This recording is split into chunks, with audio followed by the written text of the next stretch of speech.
Hello, আসসালামু আলাইকুম। আজকে এসএসসি সাধারণ গণিতের অধ্যায় 17 পরিসংখ্যানের দ্বিতীয় ভিডিও। আজকে আমরা মূলত গড় এবং প্রচুরক সম্পর্কে বিস্তারিতভাবে জানব। আচ্ছা, প্রথমেই কেন্দ্রীয় প্রবণতা নামে একটা টার্ম এখানে আছে। দেখো লেখা কি, কেন্দ্রীয় প্রবণতা, সেন্ট্রাল টেন্ডেন্সি। এটার মানে কি? তোমার মূলত যে দুইটা জিনিস লাগবে, কি জানো? সংজ্ঞা লাগবে।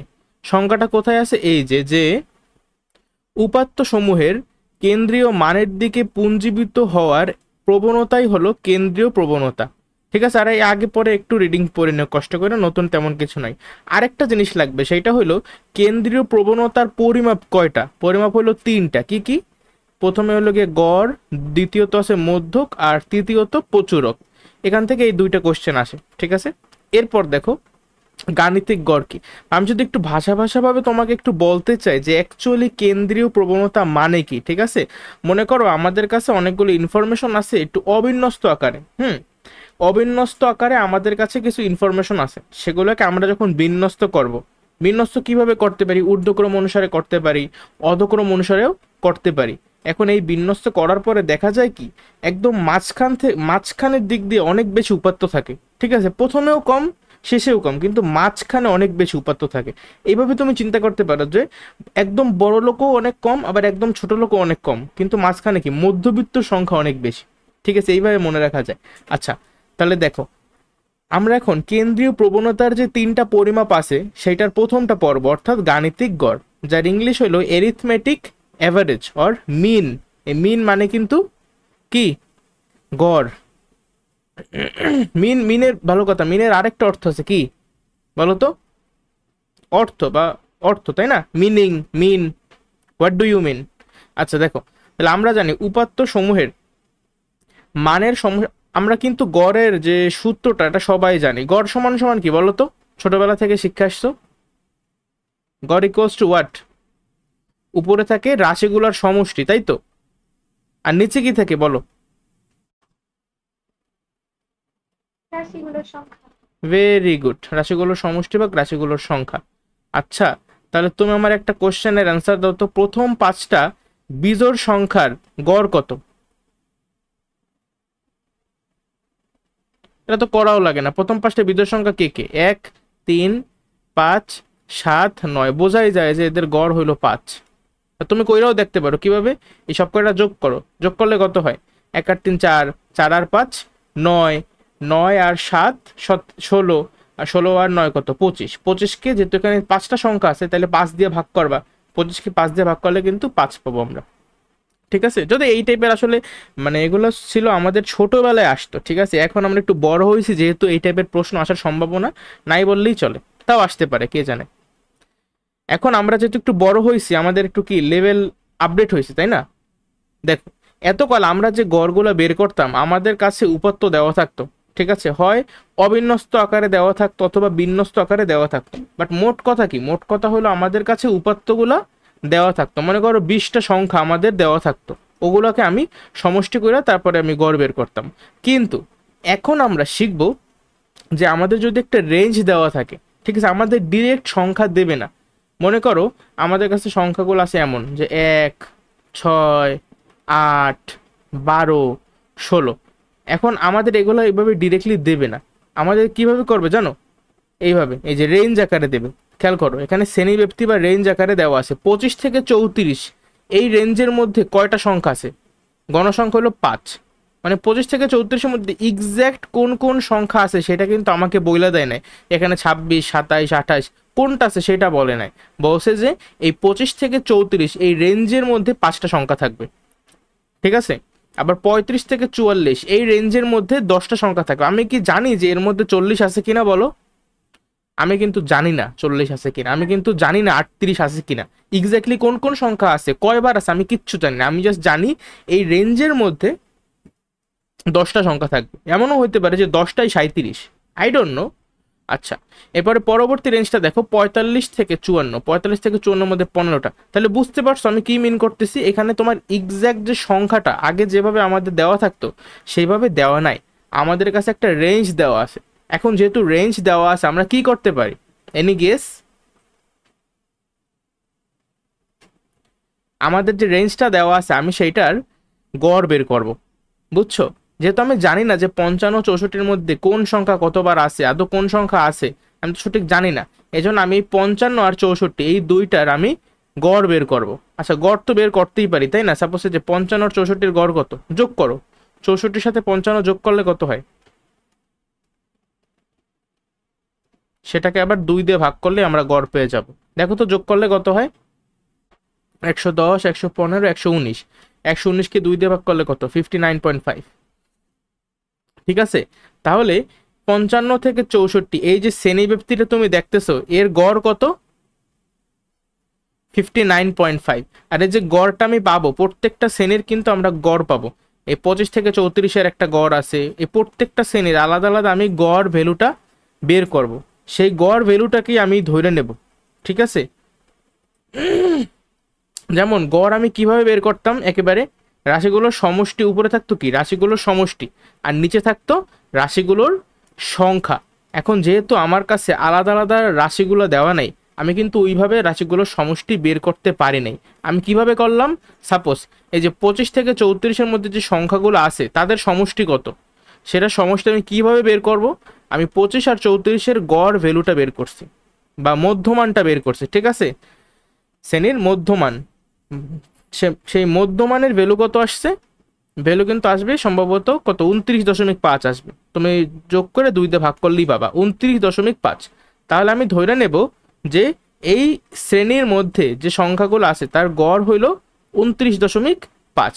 এর ফলে 29.5-এর সঙ্গে তুমি যখন 5 গুণ করবা, গুণ করার ফলে তুমি যে সমষ্টি বা তুমি যে গুণফলটা পাবা সেটা অ্যাকচুয়ালি কি মিন করবে জানো, সেটা মিন করবে এই 25 থেকে 34-এর মধ্যে যে সংখ্যাগুলো আছে ওইগুলার মোট সমষ্টি। বুঝতে পারছো? বলো বুঝতে পারছো কিনা।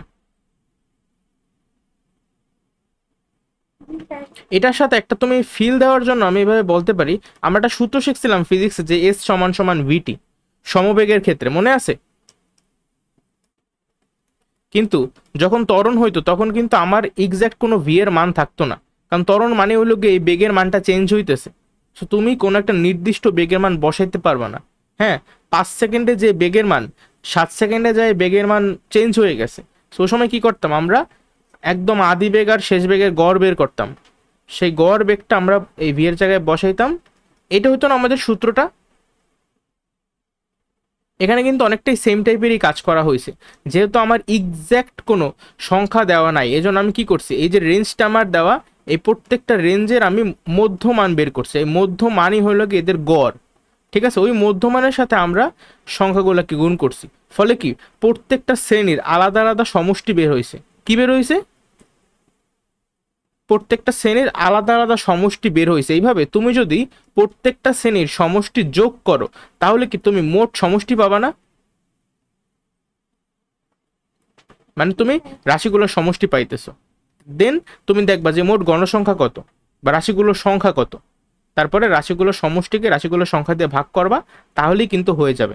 আচ্ছা, এতক্ষণ থিওরিটিক্যাল আলাপ আলোচনা করছি তো অনেকের কাছে কঠিন লাগলেও লাগতে পারে, বাট আমি যখন এখন একটা ম্যাথ দেখাবো তখন সহজ লাগবে। খেয়াল করো, এই যে কোশ্চেনটা কি বলা ছিল আমাদেরকে, যে এটা শ্রেণীর শিক্ষার্থীদের গণিতে প্রাপ্ত নম্বরের গণসংখ্যা নিবেশন সারণী দেওয়া হলো। তোমাদের কি মনে আছে আমি গত ক্লাসে যে গণসংখ্যা নিবেশন সারণী, ক্রমযোজিত গণসংখ্যা সারণী, তারপরে অজীব রেখা, গণসংখ্যা বহুভুজ, তারপরে গণসংখ্যা নিবেশনের আয়তলেখ, এগুলো সব শিখাইছি, মনে পড়ছে?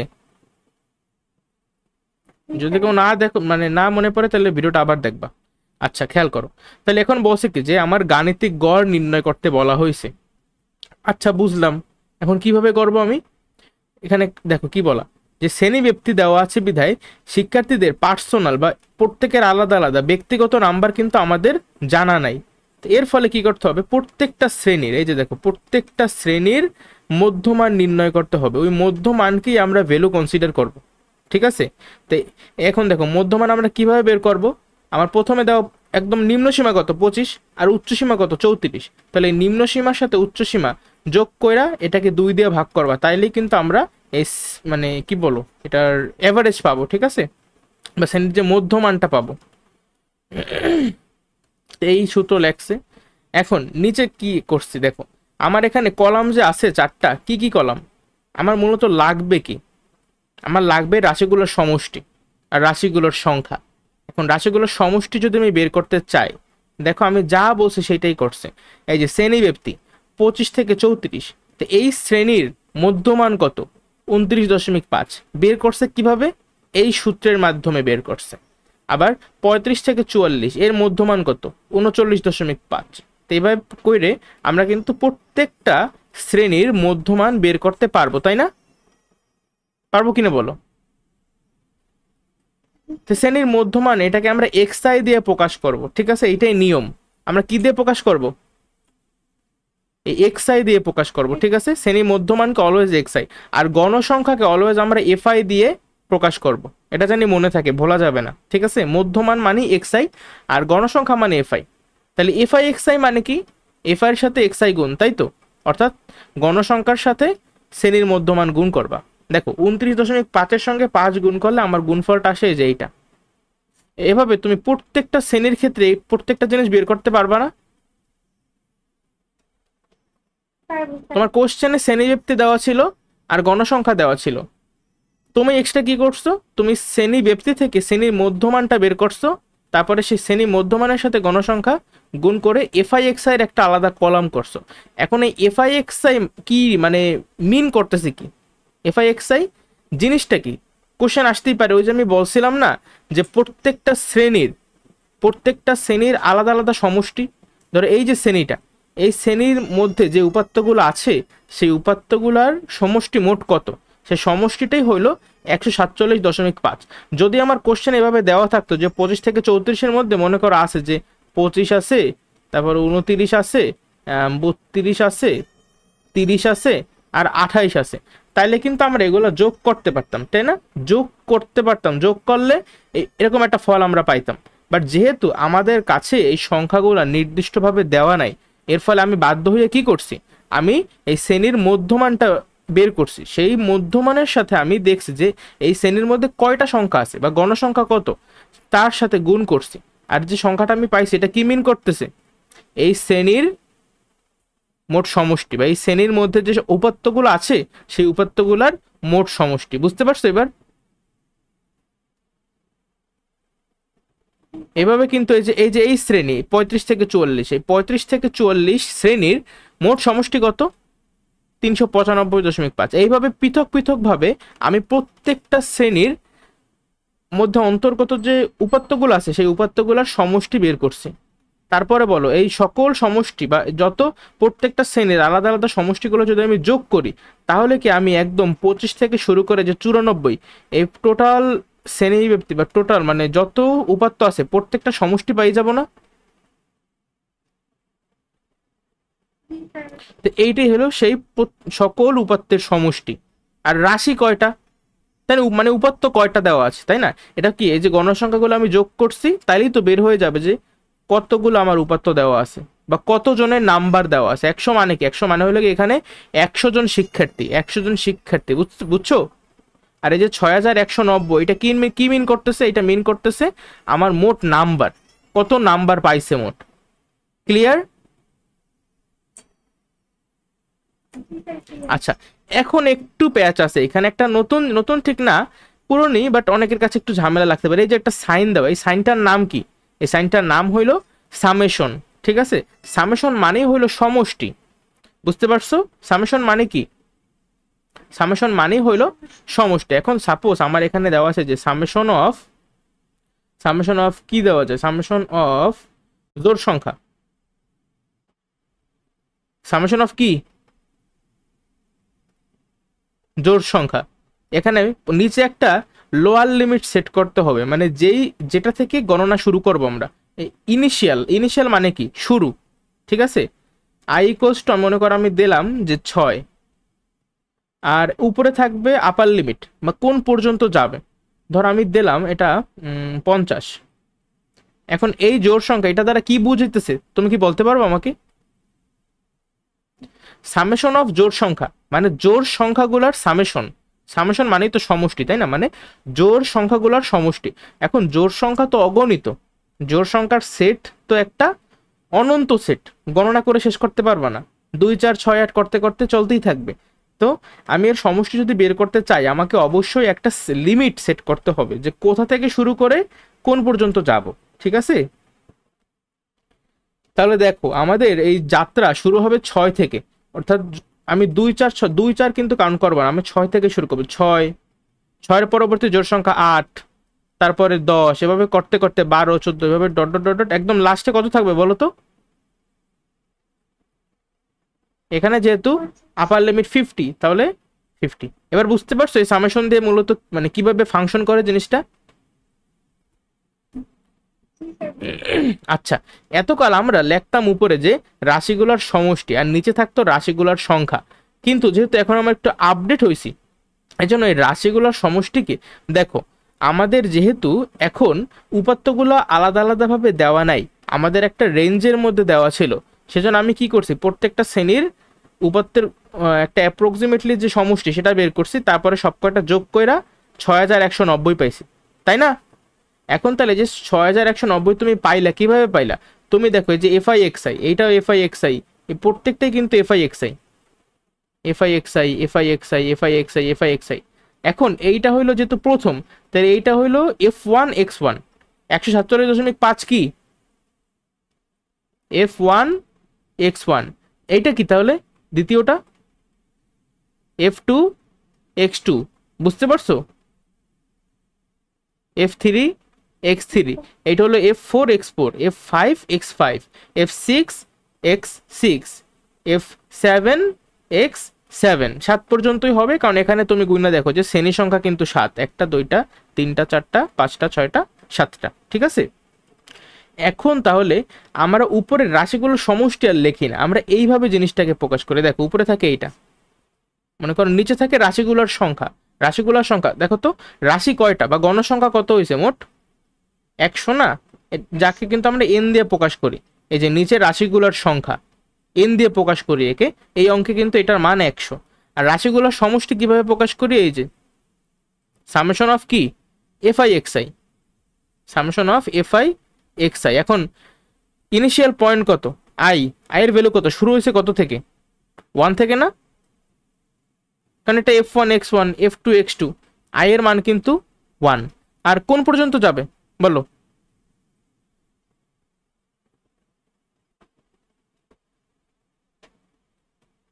এখানে একটা কথা লেখা আছে দেখো, যদি শ্রেণী মধ্যমান x1 i সমান সমান 1 থেকে ডট ডট কে হয়, তবে মধ্যমান সংবলিত, আচ্ছা যাক এই লেখা দরকার নেই, বাট তুমি এতটুকু একটু লক্ষ্য করো, লেখা যে এক্স আই আর ব্র্যাকেটে দিয়েছি কি আই সমান সমান 1 থেকে শুরু করে ডট ডট দিয়ে কে পর্যন্ত, মানে 1 থেকে কে পর্যন্ত। এখন কে কত আমি সঠিক জানি না, কে 3 হইতে পারে, 4 হইতে পারে, 5 হইতে পারে, মানে যা ইচ্ছা তাই হইতে পারে, বাট এই অঙ্কের ক্ষেত্রে কে এর ভ্যালু কত জানো?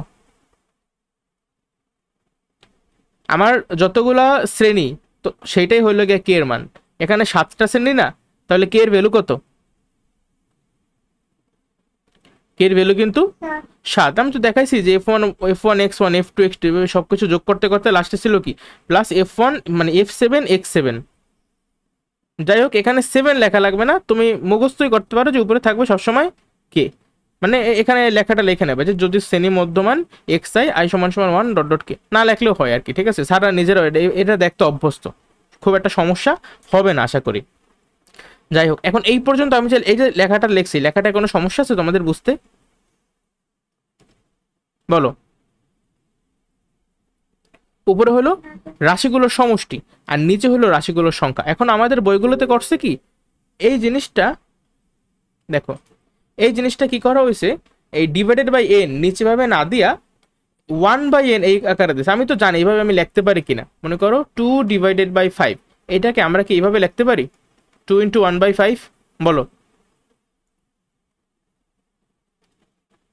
বইতে এই জিনিসটাই জাস্ট করছে আর কিছুই না, তোমরা কেউ এইভাবেও যদি লেখো কোনো সমস্যা নাই। তাহলে এইভাবে দেখো আমি কিন্তু এফআই এক্স এর মান পাইছি 6190, উপরে হলো 6190 আর নিচে হলো রাশিগুলোর সংখ্যা, মানে গণসংখ্যা মোট কত দেখো তো 100, তাহলে নিচে থাকবে 100, তাহলে এটাকে 100 দিয়ে ভাগ করলে কত হয় 61.9। এটাই হলো নির্ণেয় গাণিতিক গড়, বুঝতে পারছো? প্রথম প্রথম একটু ট্রিকি লাগতে পারে, বাট তুমি যদি একটু লজিক্যালি চিন্তা করো তাইলেই বুঝতে পারবা, ঠিক আছে? তোমাদের বয়সে আমার কাছেও কঠিন লাগতো। এখন একটা নতুন জিনিস শিখবা, এটা একটু আগে যেটা শিখছো এটা সহজই ছিল, বাট এখন যেটা শিখবো আমরা, এটা শুধু মুখে সহজ বাট আসলে সহজ না। তারা বলছে কি, দেখো ব্র্যাকেট দিয়ে একটা কথা লেখা, সহজ পদ্ধতি, সংক্ষিপ্ত পদ্ধতি, বাট আসলে এই পদ্ধতির মধ্যেই প্যাচ, মানে আমার কাছে খুব প্যাচ লাগতো, আমি বুঝতামই না, মুখস্থ টাইপের জিনিস তো এই জন্য মনে থাকতো না। তো এখন আমাদের প্রথমে যে কাজটা করতে হবে ভাইয়া, সেটা হলো সূত্র মুখস্থ করতে হবে। বোঝা লাগবে না, কিচ্ছু বোঝা লাগবে না, তুমি মুখস্থ করো। এটা নিয়ে যদি কেউ রিসার্চ করতে দাও তাহলে তার সময় নষ্ট ছাড়া আর কিছুই হবে না। সূত্র মুখস্থ করতে হবে আমাদেরকে, ঠিক আছে? এখন এটা কিভাবে আসছে আমি নিজেও জানি না, হ্যাঁ, কারো যদি রিসার্চ করতে ইচ্ছা করে কইরো। এক্স ইকুয়ালস টু কি, আমাদের সূত্র মুখস্থ করতে হবে, আর কোনটা কি সেটার পরিচয়টা লাগবে। যেমন এক্স এর পরিচয় কি, এটা অ্যাকচুয়ালি এক্স না, আমি যদি একটু জুম করি, এটা এক্স এর উপর একটা সাইন দেওয়া, ঠিক আছে? এই সাইনটার নাম হলো এক্স বার। যাই হোক, তুমি এক্স হিসেবে এটার উচ্চারণ করতে পারো, খুব একটা সমস্যা হয়তো বা হবে না, কেউ তো আর দেখবে না তুমি কিভাবে উচ্চারণ করো, তাই না? যাই হোক, এখন দেখো এর পরিচয় কি, এ হইলো অনুমিত গড় বা আনুমানিক একটা গড়। এই অঙ্ক করার ক্ষেত্রে দেখো এটা কি করতেছি, আমি কিন্তু গড় বের করতেছি, হ্যাঁ, গাণিতিক গড় বের করার সংক্ষিপ্ত পদ্ধতি অথবা সহজ পদ্ধতি। এখন এই সহজ পদ্ধতিতে আমরা যে গড় বের করব, কিছু স্টেপ আছে, স্টেপগুলো যখন পড়বে একটু কঠিন লাগতে পারে, বাট যখন আমরা প্র্যাকটিক্যালি অঙ্ক দেখবো সে সময় একটু সহজ লাগবে। প্রথমে কি করতে হবে, শ্রেণীসমূহের মধ্যমান বের করো। এই ভালো কথা, আমরা যখন একটু আগে আমরা গড় বের করলাম, তখনও কি আমি প্রত্যেকটার মধ্যমান বের করে নিছি না আগে? তো এইখানেও কিন্তু আমরা কি করছি, প্রথমেই মধ্যমান নির্ণয় করব, তারপরে কি করব, ওই যে মধ্যমান, ভালো কথা, মধ্যমানকে আমরা কি দিয়ে প্রকাশ করতাম মনে আছে? X I, good. এখন এই মধ্যমানগুলোর মধ্যে থেকে যে কোনো একটা মানকে, যে কোনো একটা মান, ঠিক আছে, ডাজেন্ট ম্যাটার তুমি কোনটাকে নাও, যে কোনো একটা, আমরা আনুমানিক গড় ধরবো, আর আনুমানিক গড়কে আমরা এর মাধ্যমে প্রকাশ করি, বুঝতে পারছো? তারপরে কি করব, দেখো মধ্যমান থেকে আবার প্রত্যেকটা শ্রেণীর, আচ্ছা দেখ তারপরেরটা আমরা এখান থেকে না পড়ি, যখন অঙ্ক করবো সে সময় বুঝতে পারবা। দেখো এই সূত্রটা কি, x equals to A plus, উপরে সামশন অফ এফ আই ইউআই, নিচে হইল এন ইন্টু এইচ। এখন কোনটার পরিচয় কি সেটা আমি তোমাকে বলি। এই যে এইচ দেখতেছো না, এইচ হইল কি, শ্রেণী ব্যক্তি অথবা শ্রেণী ব্যবধান কি বলা যায় এটাকে, শ্রেণী ব্যবধান বা শ্রেণী ব্যক্তি, শ্রেণী ব্যবধানও বলতে পারো, শ্রেণী ব্যক্তিও বলতে পারো। লাইক আমি যদি তোমাকে একটা এক্সাম্পল দিই, শ্রেণী ব্যক্তি বা শ্রেণী ব্যবধান কিভাবে নির্ণয় করবা, সব থেকে ইজিয়েস্ট ওয়ে হলো তোমার পাশাপাশি বা মানে উপর নিচ কাছাকাছি, দেখো এই একটা শ্রেণী, এই একটা শ্রেণী, তুমি এই পরপর দুইটা শ্রেণীর নিম্ন মানগুলোকে বা নিম্ন সীমাকে বিয়োগ করবা। যেমন 6 থেকে 2 বিয়োগ করো, তাহলে কত হয়? 4 হয়।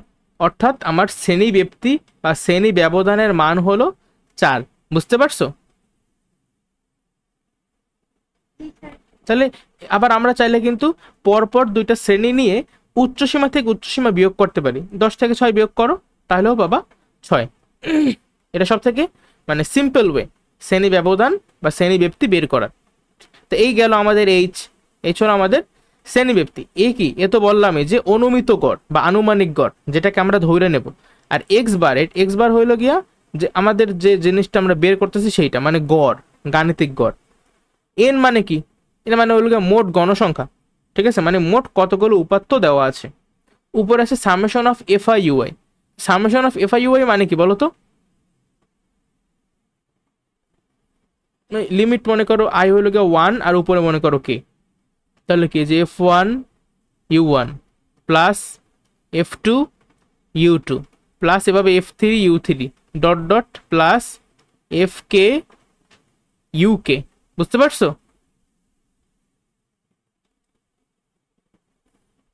যেহেতু আমি লোয়ার লিমিট i সমান সমান কত দিছি 1, আর আপার লিমিট দিয়ে রাখছি কত, কে পর্যন্ত। কে মানে কি, কে মানে হলো আমার শ্রেণী কতগুলা, বুঝছো? আচ্ছা ঠিক আছে, দেখো এই যে এফ কি দেওয়া, এটা এফআই। এফআই মানে কি, এফআই মানে আই তম শ্রেণীর, মানে আই এর মান, দেখো আই এর মান 1 হইতে পারে, আই এর মান 2 হইতে পারে। আই সাপোজ আই এর মান হলো গিয়ে 7, তাহলে এফআই মানে কি, এফআই মানে হলো 7 নাম্বার শ্রেণীর গণসংখ্যা। আই এর পরিচয় যদি হয় 3, তাহলে F3 মানে কি 3 নাম্বার শ্রেণীর গণসংখ্যা, ঠিক আছে। এখন ইউআই আর এফআই, মানে ইউআই, দেখো ইউআই কিন্তু একটা নতুন জিনিস, ইউআই সম্পর্কে আমরা কিছু জানি না, ঠিক আছে। ইউআই হইল ধাপ বিচ্যুতি, এটা একটা নতুন টার্ম, ঠিক আছে, বোঝার কিছু নাই। ধাপ বিচ্যুতির তোমার সূত্রটা মুখস্থ করতে হবে, এই যে সূত্রটা ইউ সমান সমান কি, এই জিনিসটা আমাদের মুখস্থ করা লাগবে যদি আমি পরীক্ষায় পাশ করতে চাই, ঠিক আছে। আমি যদি এটাকে প্রতীকের মাধ্যমে প্রকাশ করি, ইউ ইকুয়ালস টু উপরে থাকবে কি মধ্যমান, মধ্যমানকে কিন্তু আমরা এক্স দিয়ে প্রকাশ করি, মাইনাস আনুমানিক গড়কে আমরা এ দিয়ে প্রকাশ করি, আর শ্রেণী ব্যবধান বা শ্রেণী ব্যক্তিকে আমরা এইচ দিয়ে প্রকাশ করি। এটা হলো ইউ এর সূত্র, বুঝতে পারছো?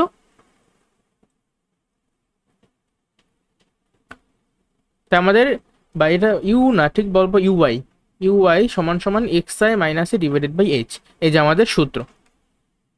এখন দেখো একটা মানে প্র্যাকটিক্যালি একটা ম্যাথ করি, তাহলে আমাদের কাছে সহজ লাগবে জিনিসটা, নাহলে একটু কঠিন কঠিন লাগবে।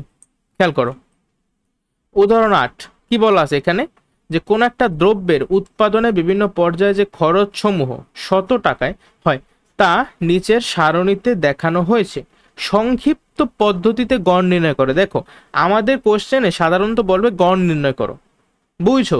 যদি বলে গড় নির্ণয় করো, তাহলে আমরা একটু আগে যে নিয়মটা শিখছি না, যেটা যেটা অ্যাকচুয়ালি সহজ, আমরা সেই নিয়মে করব। বাট যদি আমাদের কোশ্চেনে স্পেসিফিক্যালি বইলা দেয় যে সংক্ষিপ্ত পদ্ধতিতে গড় নির্ণয় করো, তাহলে আমরা এই নিয়মটা অনুসরণ করব, বুঝতে পারছো? সাধারণত আমাদের এক্সাম হলে, বুঝছো, বেশিরভাগ আমি যে দেখলাম সংক্ষিপ্ত পদ্ধতিতে গড়ই বেশি দেয়, মানে বোঝে এটা একটু কঠিন, পোলাপান আটকাইবে, এই জন্য এটা বেশি দেয়। খেয়াল করো, তাহলে আমাদের কোশ্চেনে কি দেওয়া আছে, আমার অবশ্যই একটা ব্যক্তি দেওয়া থাকবে বা রেঞ্জ দেওয়া থাকবে, আর গণসংখ্যা দেওয়া থাকবে, এই দুটো অলওয়েজ দেওয়া থাকবে। দেখো তাহলে এই যে ব্যক্তি আমাদের, আর এই হলো আমাদের নিচে গণসংখ্যা, প্রত্যেকটা শ্রেণীর আলাদা আলাদা গণসংখ্যা। যেমন 22 থেকে 26 এই শ্রেণীর গণসংখ্যা কত, 36। ওকে, এখন না যেহেতু বলছে যে সংক্ষিপ্ত পদ্ধতিতে গড় নির্ণয় করো, আমার কোন কোন কলাম লাগবে? প্রথমেই এই ব্যক্তি, শ্রেণী ব্যক্তি, বা এটা তো লাগবেই। এই দেখো শ্রেণী ব্যক্তি 2 থেকে 6, 6 থেকে 10, 10 থেকে 14, এভাবে ভরে রাখবা যে 30 থেকে 34। তারপরে লাগবে কি, আমরা কিন্তু দেখছি যে গড় নির্ণয় করো, তুমি যেই পদ্ধতিতেই গড় নির্ণয় করো না কেন, আমাদের সবসময় জানি কি জিনিসটা লাগে, আমাদের কিন্তু শ্রেণীর মধ্যমানটা লাগবে, ঠিক আছে। তুমি সংক্ষিপ্ত পদ্ধতিতে করো বা নর্মাল নিয়মে করো, তোমার মধ্যমান অবশ্যই লাগবে। তাহলে এই যে শ্রেণী মধ্যমান এক্স, যেটাকে আমরা এক্স আই দিয়ে প্রকাশ করি, যেমন 2 আর 6 এর গড় কত 4, 6 আর 10 এর গড় বা 6 আর 10 এর মধ্যবর্তী কি বলে সংখ্যা কত 8, 10 আর 14 এর 12, এগুলো তো পারবাই তোমরা বের করতে। আচ্ছা, এরপরে লাগবে কি এক্স আই এর পরে, এক্স আই এর পর তো অবশ্যই লাগবে এফ আই, তাই না? তোমার তো গণসংখ্যা সবসময় দেওয়াই থাকবে। তাহলে এই যে 2 থেকে 6 এর গণসংখ্যা কত 1, 6 থেকে 10 এর গণসংখ্যা কত 9, এভাবে কইরা তুমি প্রত্যেকটা শ্রেণীর যে গণসংখ্যা সেইটা নোট ডাউন করবা, বুঝতে পারছো? আর নিচে এটা যোগ করে একসাথে হিসাব করে দেখবা যে তোমার মোট গণসংখ্যা কত। মোট গণসংখ্যা হলো 188। এইটাই কারণ এটা হলো ওই যে রাশিগুলোর সংখ্যা, মনে আছে গড়ের সূত্রে যে নিচে আমরা বসাই, এই যে সেই 188, এটাকে আমরা নিচে বসাবো, নিচে বসাইতাম অ্যাকচুয়ালি। খেয়াল করো নর্মাল নিয়মে, এদিকে একটু প্যাচ আছে, এদিকে তো সূত্রই আছে ডিরেক্ট, এই সূত্রটা। এরপরে কি আছে দেখো, ধাপ বিচ্যুতি। ধাপ বিচ্যুতি যাকে আমরা ইউআই দিয়ে প্রকাশ করি, আমি কিন্তু সূত্রটা লিখছি, ইউআই ইকুয়ালস টু কি X I minus A divided by H. আমি প্র্যাকটিক্যালি করে দেখাই, তাহলে তোমাদের কাছে সহজ লাগবে।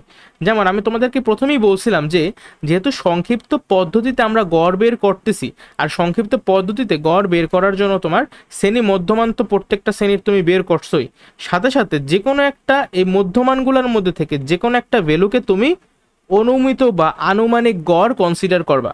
যেমন এই অঙ্কে 20কে আনুমানিক গড় ধরা হয়েছে, অর্থাৎ এই যে এর ভ্যালু কত, এর ভ্যালু হইল 20 এই অঙ্কের ক্ষেত্রে, বুঝছো? আচ্ছা ঠিক আছে, এখন ইউআই ইকুয়ালস টু এখানে আছে এক্স আই। হ্যাঁ, এক্স আই মানে কি, এক্স আই তো ওই যে প্রত্যেকটা শ্রেণীর যে মধ্যমান সেটাই তো এক্স আই। যেমন এই যে 2 থেকে 6 এই শ্রেণীর এক্স আই এর ভ্যালু কত 4। তাহলে আমি যদি ইউআই এর ভ্যালু বের করতে চাই, কিভাবে বের করবা, এক্স আই থেকে এ বিয়োগ করবা। আচ্ছা এক্স আই এর ভ্যালু কত 4, 4 থেকে বিয়োগ করবা কত এর ভ্যালু কত 20, আর নিচে থাকবে কত এইচ বা শ্রেণী ব্যক্তি বা শ্রেণী ব্যবধান, যার মান কত 4।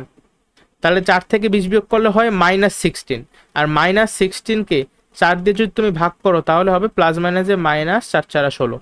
বুঝতে পারছো কিভাবে ইউআই এর মান -4 এই 2 থেকে 6 শ্রেণীর। এই হলো আমাদের ইউআই। এখন আমার লাগবে কি, গণসংখ্যার সাথে ধাপ বিচ্যুতি গুণ করবে, মানে গণসংখ্যা ধাপ বিচ্যুতি তুমি পাবা এই যে এফআই ইউআই। তাহলে 1-এর সঙ্গে -4 গুণ করো, কত হবে প্লাস মাইনাসে -4×4, এই যে -4। এভাবে করে আমরা প্রত্যেকটা শ্রেণীর কি কি লাগবে আমার বলো। আমাদের কিন্তু প্রথমেই যে দুইটা জিনিস শুধুমাত্র দেওয়া ছিল, কি শ্রেণী ব্যক্তি আর গণসংখ্যা। তো শ্রেণী ব্যক্তি থেকে আমরা এইভাবে করে দেখো প্রত্যেকটা শ্রেণীর মধ্যমান বের করছি। গণসংখ্যা তো দেওয়াই ছিল, মোট গণসংখ্যা কত সেটাও বের করে নিছি আগেই। আর ধাপ বিচ্যুতি করছি বা ইউআই বের করছি। ইউআই এর ভ্যালু এই যে সূত্রের মাধ্যমে প্রত্যেকটা শ্রেণীর আমরা আলাদা আলাদা কইরা ইউআইটা বের করছি। এইটাই একটু লেন্দি প্রসেস, বুঝছো, এটা করতেই একটু সময় লাগে, বাকি সবকিছু কিন্তু ইজি একেবারে, বুঝছো। তাহলে যেমন এখানে দেখো দ্বিতীয় শ্রেণীর ক্ষেত্রে আমার এক্স এর ভ্যালু কত 8। 8 থেকে তুমি 20 বিয়োগ করো, কত হবে -12। -12কে 4 দিয়ে ভাগ করো, কত হবে -3। দেন আবার এই 9-এর সঙ্গে -3 গুণ করলে হবে -27। এভাবে করে তোমরা প্রত্যেকটা শ্রেণীর এফআইইউআই বের করতে পারবা না? এভাবেই আমরা পারবো। এখন এফআইইউআই কেন বের করছি, কারণ আমার যে সূত্রটা আছে সংক্ষিপ্ত পদ্ধতিতে গড় নির্ণয়ের, সেই সূত্রের মধ্যে একটা জিনিস ছিল, এই যে এই জিনিসটা সামেশন অফ এফআইইউআই।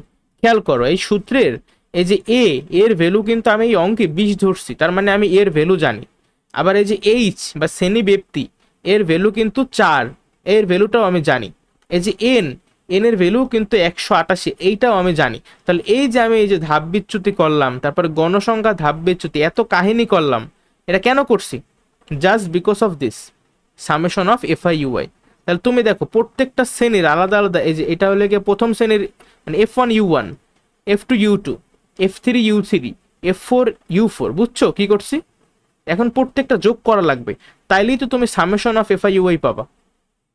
এখানে কিন্তু তারা লিমিট লেখেও নাই যে i = 1 উপরে কে, এগুলো কিন্তু কিছু লেখেও নাই, না লেখলেও হবে, ঠিক আছে। অত সারা জাস্ট দেখতে চাই তুমি সামেশন অফ এফআইইউআই লেখছো কিনা। আমার তো এখনো মনে আছে, আমি ফার্স্ট টার্ম এক্সামে সম্ভবত মানে এটা মনে ছিল না, আমি উপরে রাশিগুলোর সমষ্টি বা রাশিগুলোর সংখ্যা, আমাদের অবশ্য সংক্ষিপ্ত পদ্ধতিতে গড় আসছিল না, আমাদের আসছিল নর্মাল গড়। সো এই জন্য স্যারে দয়া করে আমার মার্ক দিছিল। যাই হোক, তাহলে এই যে আমি নিয়মটা বা এই সূত্রটা শিখাইছি, এখানে কোনো সমস্যা আছে তোমার? তুমি ক্যালকুলেটারে এইটা যোগফল বের করবা, ঠিক আছে, -4 এর সাথে -27 যোগ করবা, তারপরে মানে জাস্ট ক্যালকুলেটারে এই মানগুলো বসাবা, বসালে দেখবা যে তোমার মোট আসে -37। আর এইটাই হইলো কি বলতো, এটা কি কি করছো তুমি? প্রত্যেকটা যোগ করছো না এফআইইউআই, মানে সামেশন অফ এফআইইউআই, এইটা, বুঝছো? তাহলে আউলে যাওয়া যাবে না, ঠিক আছে। আমি আরেকবার জাস্ট বলি যে আমরা যখন গড় বের করছি, গড়ের সময় আমার কি লাগছিল বলো? আমার কিন্তু অনুমিত গড় অথবা এরকম কোনো কিছু ছিল না ওই সময়, জাস্ট আমার একটা রেঞ্জ দেওয়া ছিল, এই রেঞ্জ থেকে আমি শ্রেণী মধ্যমানটা বের করছি, তারপর সেটার সাথে গণসংখ্যা গুণ করছি, তাই এফআইএক্স এর ভ্যালুগুলো পাইছি, তারপর এই এফআইএক্স এর যে ভ্যালুগুলো প্রত্যেকটা যোগ করছি, যোগ করে আমরা এইটা ছিল আমাদের ওই সময় সামেশন অফ এফআইএক্সআই, ঠিক আছে। লোয়ার লিমিট আপার লিমিট সবকিছু দেওয়া তোমাদেরকে অলরেডি শিখাই দিছি, এটা তো পারবা তাই না? দুইটাই কিন্তু সহজ আছে, কি বলো? জাস্ট সূত্রটা মাথায় থাকা লাগবে আমার, যে উপরে কে, এটা সামেশন অফ এফআইএক্সআই আর নিচে ছিল এন, বাট পরেরটা কিন্তু একটু কঠিন সূত্র, একটু পেঁচালা সূত্র, যে A plus summation of FIUI divided by N into H. আবার ইউআই এর আলাদা সূত্র আছে, XI minus A divided by H. এই মানগুলো যখন তোমরা মানে বের করবা, খুবই সাবধানে অঙ্কটা করো, কারণ একটু 19-20 হইলেই কিন্তু অঙ্ক শেষ, বুঝছো?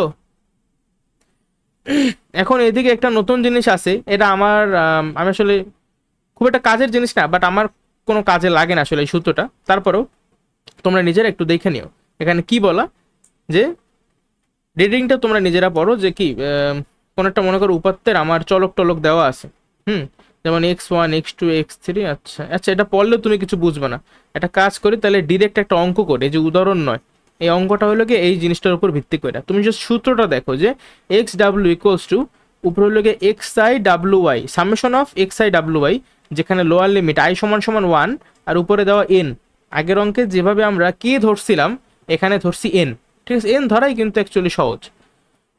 এবার এখানে দেখো নিচে আছে শুধুমাত্র ডাব্লিউ ওয়াই।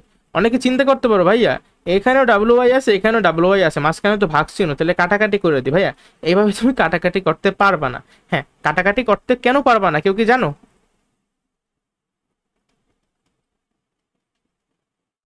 যদি এইভাবে থাকতো তুমি নিঃসন্দেহে কাটাকাটি করতে পারবা, কিন্তু যদি এইভাবে থাকে তাহলে তুমি কাটাকাটি করতে পারবা না। কেন বলো তো, জানো? হ্যাঁ, কারণ তুমি এটা বুঝছে গেছো যে x1 w1 plus x2 w2 plus x3 w3, আর নিচে কি, নিচে হলো গিয়া w1 plus w2 plus w3। বলো কাটাকাটি করা যায়? ঠিক আছে, যাক এই সূত্রটা জাস্ট একটু মাথায় রেখো। এখন আমরা পরবর্তী ম্যাথটা দেখি। কোন একটা বিশ্ববিদ্যালয়ে কয়েকটা বিভাগ আছে, যেমন গণিত বিভাগ, পরিসংখ্যান, ইংরেজি, বাংলা, প্রাণীবিদ্যা, রাষ্ট্রবিজ্ঞান, ঠিক আছে? এগুলা এই শ্রেণীতে পাশের হার ও শিক্ষার্থীর সংখ্যা নিচে বলতে পারো, এটা কিন্তু একটা গণসংখ্যা নিবেশন সারণী, তাই তো? এখানে দেওয়া আছে পাশের হার দেওয়া আছে আর কি শিক্ষার্থীর সংখ্যা দেওয়া আছে। যেমন গণিতে পাশের হার হলো 70% আর শিক্ষার্থীর সংখ্যা বা মোট শিক্ষার্থীর সংখ্যা কত, 80। এভাবে প্রত্যেকটা বিভাগের আলাদা আলাদা উপাত্তগুলা দেওয়া আছে। প্রশ্নে কি বলছে? প্রশ্নে বলছে উক্ত বিশ্ববিদ্যালয়ের ওই কয়টি বিভাগের, মানে এই যে 6টা বিভাগ আমার এখানে দেওয়া, এই 6টা বিভাগের স্নাতক সম্মান শ্রেণী মানে যে অনার্স আর কি, অনার্সে পাশের গড় হার নির্ণয় করো। তাহলে আমাদের গড় হার কিভাবে বের করতে পারি আমরা? যেহেতু এখানে কোনো রেঞ্জ দেওয়া নাই, এখানে কিন্তু কোনো কি রেঞ্জ দেওয়া নাই, তাহলে তুমি ধইরা নাও যে এই যে 70 দেওয়া আছে না, এইটাই হইলো তোমার একটা বলতে পারো মধ্যমান, ঠিক আছে? বা এক্সআই হিসেবে কাজ করতেছে জিনিসটা। আর শিক্ষার্থীর সংখ্যা হলো গিয়ে এফআই। তাহলে আমরা কি করতাম, আমরা কিন্তু এফআই এর সঙ্গে এক্সআই গুণ করতাম, তাই না? তা এটা তো f1 x1, f2 x2, f3 x3, f4 x4, f5 x5, f6 x6। তারপরে প্রত্যেকটা মোট যত সমষ্টি আছে সেগুলো যোগ করতাম, তাই কি আমি মোট সমষ্টি পাইতাম না? বলো।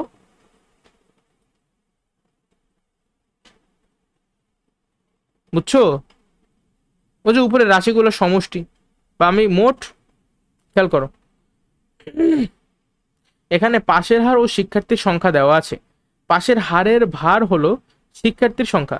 যদি পাশের হারের চলক এক্স এবং শিক্ষার্থীর সংখ্যা চলক আছে, এগুলো পড়ে আরো মাথা ঘুরাবে, যাক সমস্যা নেই, এটা নিয়ে এত প্যারা খাবে না, ঠিক আছে? এই ম্যাথ জীবনে দেবে না।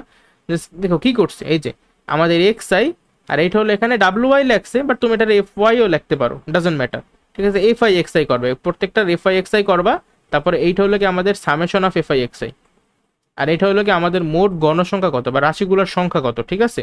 তাহলে উপরে হবে এই যে কত, এটা 74,050 রাশিগুলোর সমষ্টি, আর নিচে রাশিগুলোর সংখ্যা বা ওই যে এন, যার ভ্যালু হলো 960। তুমি যদি ভাগটা করো তাহলে তোমার অ্যান্সার আসে 77.14। তাহলে আমাদের সকল বিভাগে মোট পাশের হার কত একসাথে, বা পাশের হারের গড় কত, 77.14%। বুঝতে পারছো? এটা এত কঠিন কিছু না। আচ্ছা, তো গড় নিয়ে তো অনেক কথা বললাম, এখন একটু প্রচুরক নিয়েও কথা বলা যাক। প্রচুরক আমার মনে পড়ে মানে যখন ক্লাস 7-এ ছিলাম ওই সময় ছিল সব থেকে সহজ জিনিস, তাই না? আর কিছু যে নাও পারে সেও প্রচুরকটা পারে, কারণ ওই যে আমাদের কেমন ছিল আগে, আগে ছিল অনেকগুলা, খেয়াল করো অনেকগুলো অবিন্যস্ত আকার উপাত্ত দেওয়া থাকতো। সেই অবিন্যস্ত উপাত্তগুলোকে আমরা ঊর্ধ্বক্রম অথবা অর্ধক্রম অনুসারে সাজাইতাম, বা সেগুলোকে আমরা বিন্যস্ত করতাম এইভাবে, তাই তো? সে বিন্যস্ত করার পর আমি দেখতাম যে কোন উপাত্তটা সর্বাধিকবার আছে। মনে করো 1 থেকে 100 পর্যন্ত কতগুলো সংখ্যা দেওয়া আছে, তার মধ্যে ধরো 71 অনেকবার আছে বা সব থেকে বেশিবার আছে, তাহলে 71 হয়তো আমাদের প্রচুরক। মনে আছে তোমাদের সেই কাহিনীটা? বাট যেহেতু এখন আমরা বড় হয়ে গেছি, আমাদের সবকিছুই এখন একটু আপডেট, এখন তাইলে আমাদের কিন্তু আগের মতো উপাত্ত দেওয়া থাকে না আলাদা আলাদা। ঠিক আছে, আলাদা আলাদা সংখ্যা দেওয়া থাকে না, আমাদের এখন কি দেওয়া থাকে, রেঞ্জ দেওয়া থাকে, একটা শ্রেণী ব্যক্তি দেওয়া থাকে যে এত থেকে এতর মধ্যে এতগুলো গণসংখ্যা। খেয়াল করো এই যে এই অঙ্কটার দিকে আমরা একটু লক্ষ্য করি। ভালো কথা, আগে সূত্রটা দেখি, সূত্র ছাড়া অঙ্ক দেখে তো কোনো লাভ নেই, সূত্র মুখস্থ করতে হবে। ঠিক আছে, এখানে বোঝাবুঝির কিছু নাই। L plus F1 by F1 plus F2 into H. পরিচয় কি? পরিচয় এল হইল গিয়া প্রচুরক শ্রেণীর, অর্থাৎ যেই শ্রেণীতে প্রচুরক অবস্থিত তার নিম্নমান। এখন প্রচুরক শ্রেণী কোনটা বা কোন শ্রেণীতে প্রচুরক অবস্থিত আমরা এটা কিভাবে বুঝবো? এই যে আমাদের কোশ্চেনে দেখো, কোশ্চেনে আমাদের কিন্তু শ্রেণীব্যক্তির গণসংখ্যা দেওয়া। এখন আমরা দেখবো যে কোন শ্রেণীতে সব থেকে বেশি গণসংখ্যা আছে। দেখো তো সব থেকে বেশি গণসংখ্যা আছে কোন শ্রেণীতে? 12 হইলো সব থেকে বেশি গণসংখ্যা, তাই না? তাহলে এই যে 12 আছে, 12 কত কোন শ্রেণীর মধ্যে আছে? 12 61 থেকে 70 এই শ্রেণীতে আছে 12। তাহলে প্রচুরক শ্রেণী কি? 61 থেকে 70, এইটা হইলো আমাদের প্রচুরক শ্রেণী। তাহলে প্রচুরক শ্রেণীর তার নিম্নমান, তাহলে প্রচুরক শ্রেণীর নিম্নমান কত বা নিম্ন সীমা কত? 61 না? এই এল মানে লোয়ার, ঠিক আছে, লোয়ার লিমিট, এই যে 61 লোয়ার, নিম্ন সীমা বা নিম্নমান, লোয়ার, লো মানে নিচে। ঠিক আছে, তো F1 মানে কি? F1 মানে হইলো প্রচুরক শ্রেণী। প্রচুরক শ্রেণী মানে কি? যে 61 থেকে 70 প্রচুরক শ্রেণীতে যে গণসংখ্যাটা মানে যে 12, আর প্রচুরক শ্রেণীর যে পূর্ববর্তী শ্রেণী, পূর্ববর্তী শ্রেণী মানে কি? যে 51 থেকে 60। তো প্রচুরক শ্রেণী এবং তার পূর্ববর্তী শ্রেণীর গণসংখ্যার পার্থক্য, যেমন এইটার গণসংখ্যা হলো 12 আর তার আগের যে শ্রেণী এইটার গণসংখ্যা হলো 8। তাহলে F1 এর ভ্যালু হলো 12 থেকে 8 বিয়োগ করলে যত হয় তত। কত হয় 12 থেকে 8 বিয়োগ করলে? 4 হয়। তাহলে এই অঙ্কের ক্ষেত্রে আমার F1 এর ভ্যালু কত? 4। আবার F2, তুমি F1 যদি বুঝে গেছো তাহলে তারা F2 অটোমেটিক বুঝে গেছো। F1 এ হয়তো কি প্রচুরক শ্রেণী আর তার আগের শ্রেণীর মধ্যে আমরা কাহিনী করতাম, বাট F2 হলো প্রচুরক শ্রেণী এবং তার পরবর্তী শ্রেণীর গণসংখ্যার পার্থক্য। তাহলে এটার গণসংখ্যা 12 আর এটার হলো গিয়ে 9। তাহলে 12 থেকে 9 বিয়োগ করলে কত হয়? তাই ওইটাই হলো আমাদের F2 এর ভ্যালু। বুঝতে পারছো F1 আর F2 কিভাবে বের করা যায়? আর এইচ তো বরাবরই শ্রেণী ব্যবধান বা শ্রেণী ব্যক্তি, যেটা বের করা আমি অনেকবার শিখেছি। যেমন এই অঙ্কের ক্ষেত্রে কত শ্রেণী ব্যবধান বলো তো? এই যে আমার দেওয়া আছে, এদিকে তাকাও, এইখানে যদি দেখো একটু লক্ষ্য করো, আমার সূত্র কিন্তু বোঝা হয়ে গেছে। ঠিক আছে, এখন এই যে সৃজনশীলটা বা যে প্রশ্নটা একটু লক্ষ্য করো কি বলছে। কতে বলছে যে কেন্দ্রীয় প্রবণতা কি, এটা কিন্তু আমি অলরেডি তোমাদেরকে শিখেছি, তাই না? যে উপাত্ত সমূহকে বিন্যস্ত করলে দেখা যায় যে সেগুলো কেন্দ্রের দিকে পুঞ্জীবিত হয়, এটাই হলো কেন্দ্রীয় প্রবণতা। এত বড় সংজ্ঞা লেখার টাইম নেই আসলে। ঠিক আছে, যেটা বলছো ওইটা লেখো 2 এ 2, এগুলো এমনি পড়ো, যদি লিখতে পারো তাহলে তো ভালো। খতে কি বলছে যে প্রদত্ত সারণী থেকে প্রচুরক নির্ণয় করো। এখন প্রচুরক যে নির্ণয় করব আমরা কিন্তু এখন আর আগের মতো উপাত্ত দেওয়া থাকে না, এখন আমাদের কি সবকিছু একটা শ্রেণী ব্যক্তি দেওয়া থাকে, সেই ব্যক্তির মধ্যে গণসংখ্যা এইভাবে দেওয়া থাকে। তো কি শিখেছি? প্রচুরকের সূত্র কি? যে L plus F1 divided by F1 plus F2 into H, তাই তো? তাহলে এখন আমার কি কি জিনিসের মান জানা লাগবে? আমার এল এর মান জানা লাগবে। যেমন এই ক্ষেত্রে এল এর মান হলো 61, তাই না? প্রচুরক শ্রেণীর নিম্নমান বা নিম্ন সীমা। F1 মানে প্রচুরক শ্রেণী এবং তার পূর্ববর্তী শ্রেণীর গণসংখ্যার পার্থক্য। আর F2 মানে কি? প্রচুরক শ্রেণীর গণসংখ্যা মাইনাস তার পরবর্তী শ্রেণীর গণসংখ্যা, মানে 12 থেকে 9 বিয়োগফল। ঠিক আছে, তো এইভাবে আমরা এল, F1, F2 এর মান জানলাম। আর এইচ এর মান কত বলো তো? এখানে শ্রেণী ব্যক্তির মান কত? 10। কারণ এই যে 41 থেকে 31 বিয়োগ করো কত হয়? 10। বা 50 থেকে 40 বিয়োগ করো কত হয়? 10। ঠিক আছে, বা 91 থেকে 81 বিয়োগ করো কত হয়? 10। যেভাবেই করো, জাস্ট পরপর দুইটা শ্রেণীর উচ্চ মান অথবা নিম্ন মানের পার্থক্য বের করবা, সেটাই হইলো শ্রেণী ব্যক্তি বা শ্রেণী ব্যবধান। ঠিক আছে, তাহলে প্রত্যেকটা জিনিসের মান যদি তুমি জানো তাহলে কি এই প্রচুরকটা বের হয়ে যাবে না? এখানে দেখো এই প্রত্যেকটা জিনিসের ভ্যালু আমরা বের করছি, যে এল, F1, F1 প্লাস F2 এর ইন্টু এইচ। ক্যালকুলেশন করবে, একটা সিম্পল ক্যালকুলেশন, তোমার ভ্যালু কিন্তু আইসা পড়ছে। পারবা না করতে? অবশ্যই পারবা। গত বসে যে অজীব রেখা অঙ্কন করো, অজীব রেখা অঙ্কন কিন্তু আমি গতকাল ক্লাসে শিখাইছি, মনে আছে? অজীব রেখায় আমাদের কি লাগতো বলো তো? অজীব রেখার ক্ষেত্রে আমার শুধুমাত্র লাগবে প্রত্যেকটা শ্রেণীর কি উচ্চ সীমা লাগবে, উচ্চ সীমা লাগবে আর ক্রমযোজিত গণসংখ্যা লাগবে, আর কিচ্ছু আমার লাগবে না। আমার কিন্তু অবিচ্ছিন্ন শ্রেণীব্যাপ্তি লাগবে না, বাট তাও এই অঙ্কে বইতে কেন জানি অবিচ্ছিন্ন শ্রেণীব্যাপ্তি তারা করছে, আমি জানি না কেন তারা করছে, বাট লাগে না। ঠিক আছে, করা মোটেও লাগে না অবিচ্ছিন্ন। আসলে এরা কি করছে অবিচ্ছিন্ন শ্রেণীব্যাপ্তি, তারা তো অবিচ্ছিন্ন শ্রেণীব্যাপ্তিও করে না। দেখো তুমি এটা কি করছে আমি তো নিজেই বুঝতেছি না। এটা 41, মানে এটা 40, এটা 41। অবিচ্ছিন্ন শ্রেণীব্যাপ্তি যদি করতো তাহলে তো হয়তো এটা 30.5 থেকে 40.5, 40.5 থেকে 50.5। তারা অ্যাকচুয়ালি কি করছে আমার মনে হয় তারা নিজেরাও বোঝে না। এটা কাইটা দিও বই থেকে, ঠিক আছে, ডিরেক্ট কাইটা দেবা। এই যে অবিচ্ছিন্ন শ্রেণীব্যাপ্তি করছে এটা কাইটা দেবা। আমার লাগবে শুধুমাত্র নর্মাল শ্রেণীব্যাপ্তি, লাগবে গণসংখ্যা, আর লাগবে ক্রমযোজিত গণসংখ্যা। ঠিক আছে, খেয়াল করো, তাহলে আমাদের উদ্দীপকে শ্রেণীব্যাপ্তির গণসংখ্যা দেওয়া ছিল। এখন জাস্ট একটা আমাদের এক্সট্রা একটা কলাম বা রাশি মানে সারি করতে হবে যে ক্রমযোজিত গণসংখ্যা। যেমন 31 থেকে 40 এখানে ক্রমযোজিত গণসংখ্যা 4ই থাকবে, কিন্তু 41 থেকে 50-এর ক্ষেত্রে ক্রমযোজিত গণসংখ্যা কত হবে বলো তো? আগে 4 নতুন 6, 4 আর 6 যোগ করলে কত? 10। আবার 51 থেকে 60 এই শ্রেণীর ক্রমযোজিত গণসংখ্যা কত হবে? 10 আর 8 যোগ করো, 18। বুঝছো? এইভাবে আমরা প্রত্যেকটা বের করবো। এই বইতে বের করে দেখানো আছে, নিজেরা দেখা নিও। আর এখানে কিছু বাংলা কথা আছে যে এক্স অক্ষ বরাবর, মানে এই যে 0 থেকে 30 পর্যন্ত ঘরগুলো আছে সেটা আমরা এই যে ছেদ চিহ্ন দ্বারা বুঝাই, হ্যান ত্যান, ছক কাগজে কত ঘর সমান সমান কত একক, এই টাইপের লেখাগুলো পড়ে নেবা নিজেরা। ঠিক আছে, আমি লাস্ট ক্লাসেও আলোচনা করছি। পারবা না ছবি আঁকতে? সামনাসামনি হইলে দেখাইতে পারতাম, কম্পিউটারে দেখান যাইতেছে না আসলে কিভাবে এক্স্যাক্টলি। বুঝতেছো তো যে এখানে দেখো এর উচ্চসীমা কত?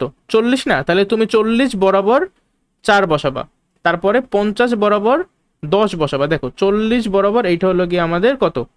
4। আবার এই যে 50 বরাবর কত বসাইছে? এই যে দেখো 10। ঠিক আছে, এই জাস্ট এভাবে তুমি বিন্দুগুলো আগে পাবা, বিন্দুগুলো পাওয়ার পরে তুমি বিন্দুগুলো যোগ করবা। ঠিক আছে, তো এই যে আমি রেখাটা পাইলাম এটা হলো একটা অজীব রেখা। ঠিক আছে, আচ্ছা সামনে যে, আর অজীব রেখা কিন্তু কখনো এই যে নিচে যাবে না, সবসময় উপরেই উঠতে থাকবে। এখন দুইটা আমরা লাস্ট একদম ম্যাথ দেখি, উদাহরণ 14 আর উদাহরণ 15। এখানে প্রচুরক নির্ণয় করা শেখানো হয়েছে, মানে আমরা তো অলরেডি পারি, জাস্ট একটু প্র্যাকটিস করবো আর কিছুই না। তুমি আমাকে বলো অ্যান্সার। ঠিক আছে, এই যে কোশ্চেনটার দিকে তাকাও, এখন বলো এখানে প্রচুরক শ্রেণী কোনটা?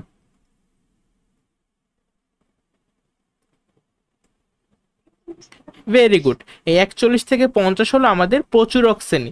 তাহলে এল এর মান কত বলো তো? এল মানে কি? ওই যে লোয়ার 41, হ্যাঁ ওই যে প্রচুরক শ্রেণীর নিম্ন সীমা মানে 41। তারপরে বলতো F1 এর ভ্যালু কত? 25। কেন কেন বলতো? কারণ এটাই হলো আমাদের প্রচুরক শ্রেণী, প্রচুরক শ্রেণী এবং তার পূর্ববর্তী শ্রেণী, কিন্তু তার পূর্বে তো কোনো শ্রেণীই নেই। তাহলে যেহেতু কোনো শ্রেণী নেই তাহলে ওই শ্রেণীর গণসংখ্যা হলো 0। ঠিক আছে, এজন্য 25 থেকে 0 বিয়োগ করলে কিন্তু 25ই থাকে। Very good. আর বলতো তাহলে F2 এর ভ্যালু কত? 5, কারণ এই যে 25 থেকে 20 বিয়োগ করছো 5। আর এইচ এর ভ্যালু কত?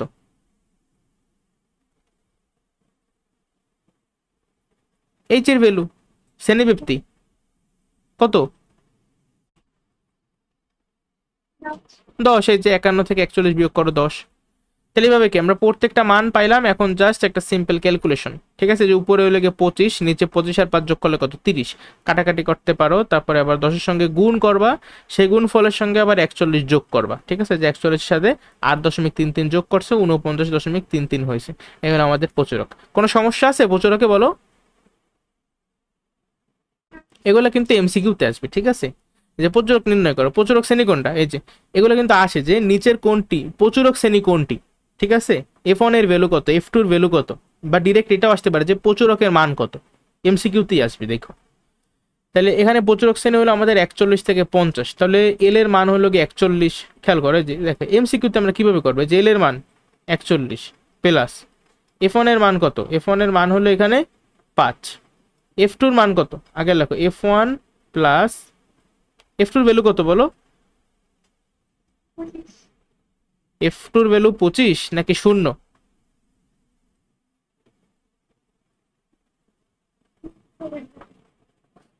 শিওর বলো, আমি তো তোমাকে প্রশ্ন করছি, এটা তো কুইজ। বলো 25 নাকি 0, শিওরলি বলো।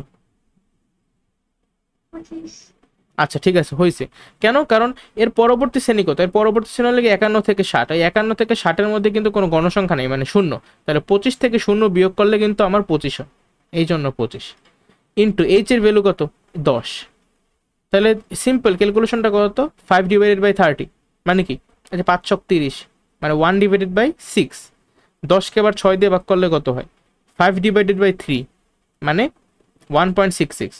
তার মানে এটা কত? 42.66, হয়তো 42.667, এই টাইপের কিছু একটা, 42.67। তাহলে এই টাইপের ম্যাথ যদি আমাদের পরীক্ষায় আসে, সৃজনশীলে আসুক বা ছোট প্রশ্নে আসুক, এমসিকিউতে আসুক, আমরা পারবো কিনা বলো?